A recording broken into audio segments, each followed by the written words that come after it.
cos a minus sin a plus 1 plus cos a plus sin a সমান cos a by 1 plus sin a প্রমাণ করতে হবে।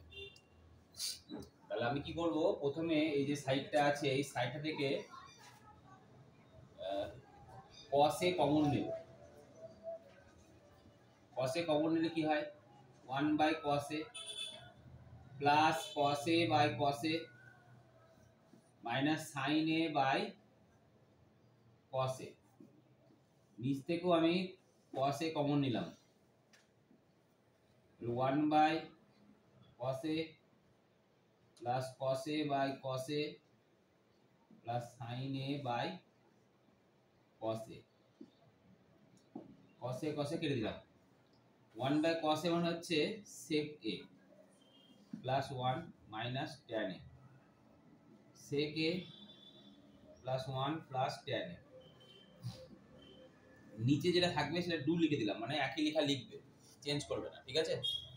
আর এখান থেকে এই 1টাকে আমি এই sec a minus tan a যেটা আছে সেটা রাখলাম ব্র্যাকেটের মধ্যে, আর 1টাই লিখলাম sec square a minus tan square a। হয়ে গেল। এবার এটাকে সূত্র লিখো, a square minus b square, নিচে যা লেখা তাই লিখো 2 sec a minus tan a plus sec a plus tan a into sec a minus কি tan a। এবার দেখো নিচে উপর থেকে কমন নিলাম কত, sec a minus কত tan a কমন নিলাম, পড়ে থাকলে কত 1 plus sec a plus কত tan a। আর নিচে ছিল কত বলো দেখিনি, সেটা লিখে দিলাম, কত ছিল sec a plus tan a sec a plus tan a plus 1 sec a plus tan a plus 1। দেখো এবার এই দুটো কি হলো, কেটে গেল, থাকলো কত উপরে sec a minus কত tan a। sec a কে লেখা যেতে পারে 1 by cos a, tan a কি লেখা যেতে পারে sin a by cos a, sin a by cos a।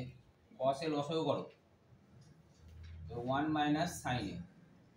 এটা প্রমাণ আসতে পারে পরীক্ষায়, কিন্তু এটা দেয়নি, দিয়েছে কি cos a by 1 plus sin a।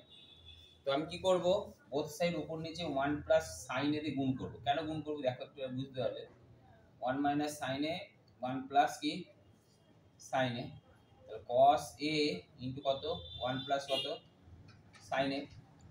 এবার দেখো উপরেরটা সূত্র হচ্ছে কার 1 minus a square minus b square, তাহলে 1 minus sin square a, আর নিচে কত পড়ে থাকলো cos a into কত 1 plus কত sin a।